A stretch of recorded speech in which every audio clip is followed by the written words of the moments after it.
Aleister Crowley, born in 1875 and passing in 1947, was an English occultist, ceremonial magician, poet and mountaineer. He's best known for founding Thelema, a philosophical and spiritual system he believed was dictated to him by a non-human intelligence in 1904. Crowley called himself the Great Beast 666 and was both celebrated and vilified for his radical views on magic, sexuality and religion. Key work, the Book of the Law, also known as Liber Eal Vel Legis. This is the central sacred text of Thelema, supposedly dictated to Crowley in Cairo by a being named Aiwass, whom Crowley identified as his holy guardian angel. Some interpret Aiwass as an extraterrestrial intelligence or interdimensional being.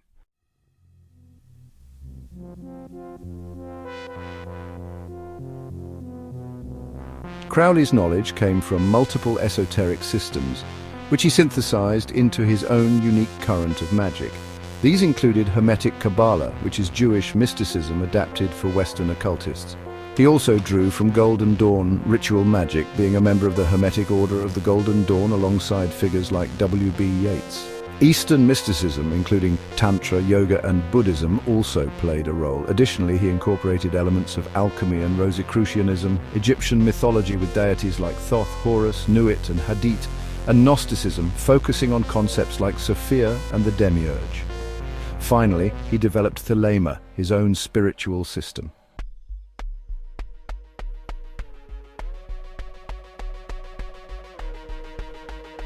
Crowley associated heavily with Thoth, the Egyptian god of writing, magic and wisdom.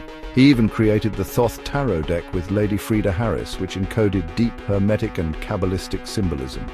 Thoth was seen as a scribe of the gods, a symbol of higher wisdom, which Crowley identified with the Magus archetype, the perfected human who communicates divine will.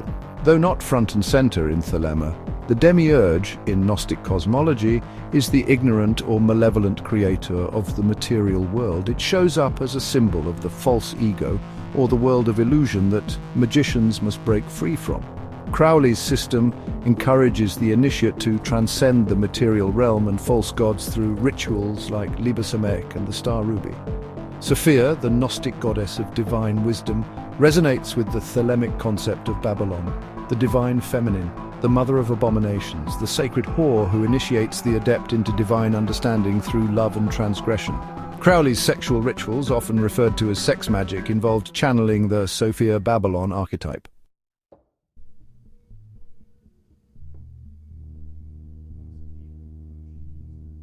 Crowley distinguished magic with a K from stage magic, defining it as the science and art of causing change to occur in conformity with will.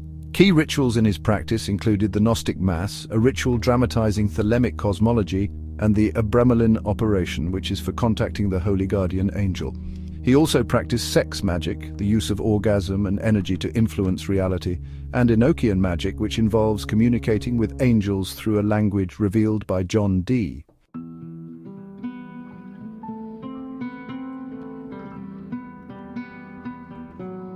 Jack Parsons, born in 1914 and passed away in 1952, was a direct spiritual descendant of Crowley. He was a rocket scientist and co-founder of Jet Propulsion Laboratory, often known as JPL. Parsons was the head of the Agape Lodge of the Ordo Templi Orientis, or OTO, in Pasadena, California, Crowley's official branch in America. Parsons was deeply into Thelema and engaged in sex magic rituals designed to incarnate Babylon into a physical woman. This series of rituals, known as the Babylon Working, was performed with L. Ron Hubbard, yes, the future founder of Scientology.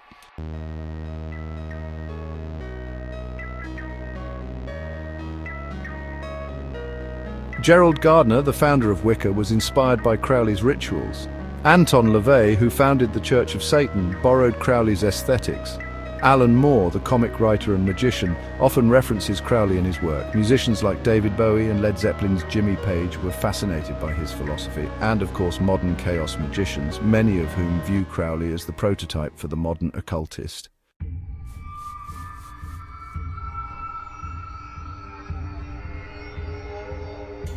Crowley's work was often seen as dangerous or degenerate. He was labelled the wickedest man in the world by the British press. But his core message, "Do what thou wilt shall be the whole of the law," was about aligning with one's true purpose or true will, which he saw as the divine spark within. His mixing of Gnostic theology, Egyptian deities, Hermetic Kabbalah, ritual magic, and sexual alchemy made him a lightning rod for both admiration and hate.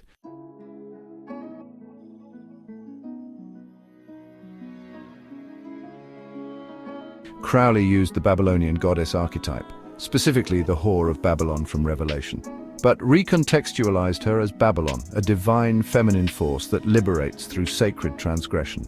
Key attributes: goddess of divine sexuality, ecstasy and liberation.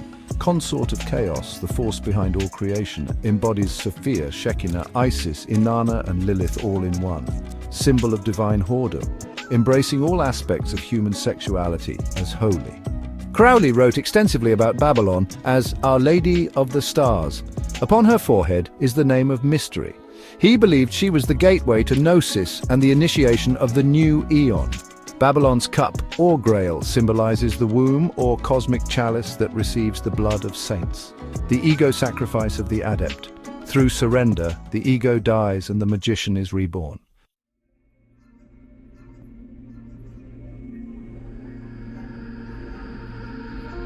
Crowley's 1904 experience in Cairo is central. He visited the Egyptian Museum where his wife Rose guided him to a stele of Ankh-Afnakhonsu, which Crowley named the Stele of Revealing. This was the physical trigger that opened contact with Aiwass. Crowley declared the current age as the Eon of Horus.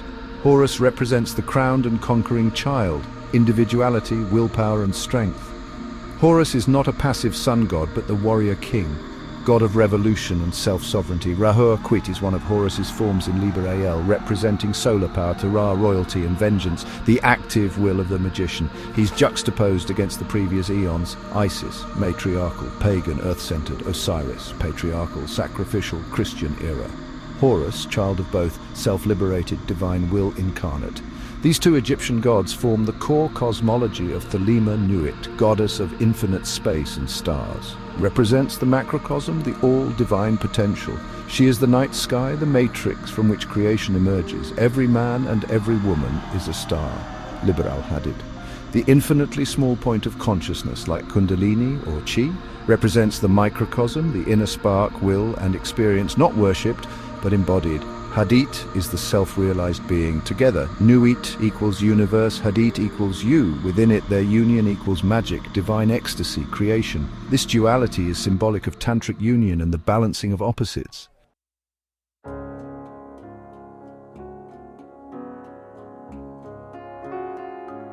Modern occultists are no longer dusty library-bound hermits. They're merging Crowleyan rituals, Gnostic cosmology, extraterrestrial theories, and psychotechnology like altered states, AI-assisted divination, and chaos magic. Here's how it's manifesting. Thelema is still practiced globally in OTO lodges, but newer groups are taking it further. Practitioners are reconstructing Babylon workings, invoking Egyptian and Babylonian deities with psychedelic sacraments and AI-generated sigils. Some believe Babylon is not just a goddess, but a portal being, possibly connected to extraterrestrial feminine intelligences like Pleiadian law or Venusian archetypes. Chaos magicians use Crowley's frameworks as launchpads but reject dogma. They adapt Babylon, Thoth, Nuit, and others as servitor constructs or interdimensional intelligences. Tools include sigil magic, hypersigil storytelling, morphic resonance theory, and simulation metaphysics. Occultists now equate angels, demons, and gods with extraterrestrial or ultra-terrestrial entities. Aiwass, Crowley's angelic guide, is sometimes framed as a grey Pleiadian or fifth-dimensional being. Jacques Vallée's theories and John Keel's ultra-terrestrial concepts support this. UFOs equal symbolic, psychic, and archetypal transmissions. Some are feeding Crowley's texts, the Thoth Tarot, and channeled material into AI models to generate living oracles or ritual instructions. Others are building AR rituals where magic is performed in real time within augmented environments, invoking Babylon or Thoth in interactive space.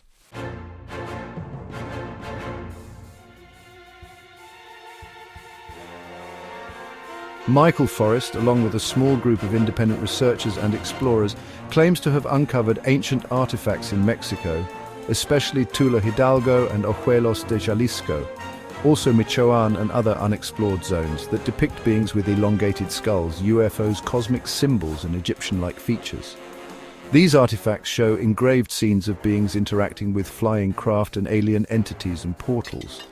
They use glyphs that blend Mesoamerican, Sumerian, and Atlantean-style symbology.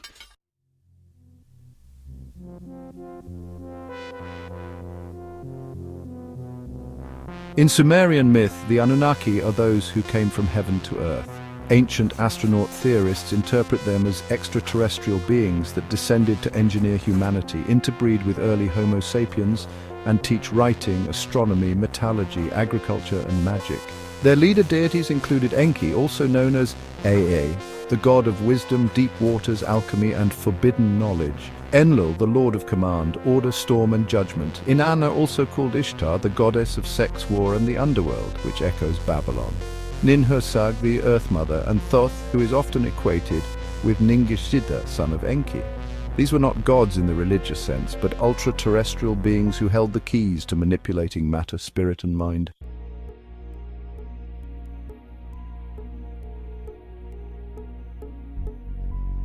Crowley identified himself with Baphomet, a god form symbolizing polarity, androgyny, and star wisdom. In the OTO, he signed as Baphomet the 7th degree. Baphomet has serpentine elements, Kundalini, the caduceus, DNA. It is a symbol of integration between animal and divine, material and cosmic. The masculine and feminine now match this to the Anunnaki symbol of Enki's two serpents entwined, predating the Greek caduceus. Modern interpretations that suggest Enki genetically engineered humans by manipulating DNA strands, and Baphomet as a symbol of transhuman potential. The next evolutionary stage the Anunnaki seeded. Crowley may have used the Baphomet archetype to signify the activation of the divine star seed in man, unlocking the Anunnaki inheritance embedded in human biology.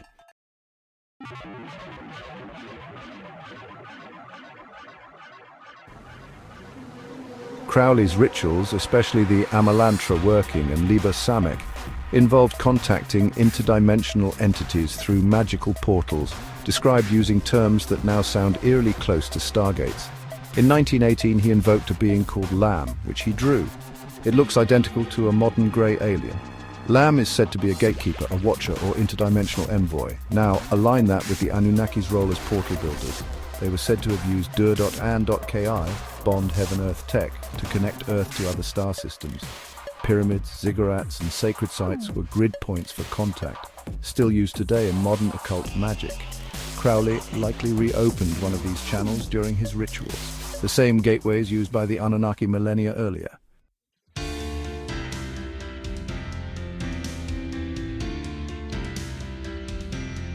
The Babylon working, conducted by Jack Parsons and L. Ron Hubbard, was directly inspired by Crowley and designed to pull Babylon into incarnation, possibly an Anunnaki feminine intelligence like Inanna or Ninhursag.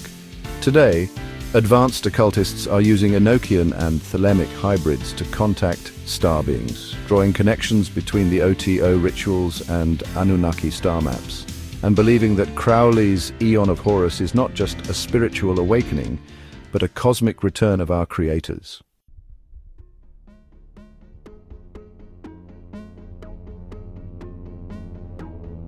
Whether consciously or not, Aleister Crowley was a conduit for the return of Anunnaki Gnosis.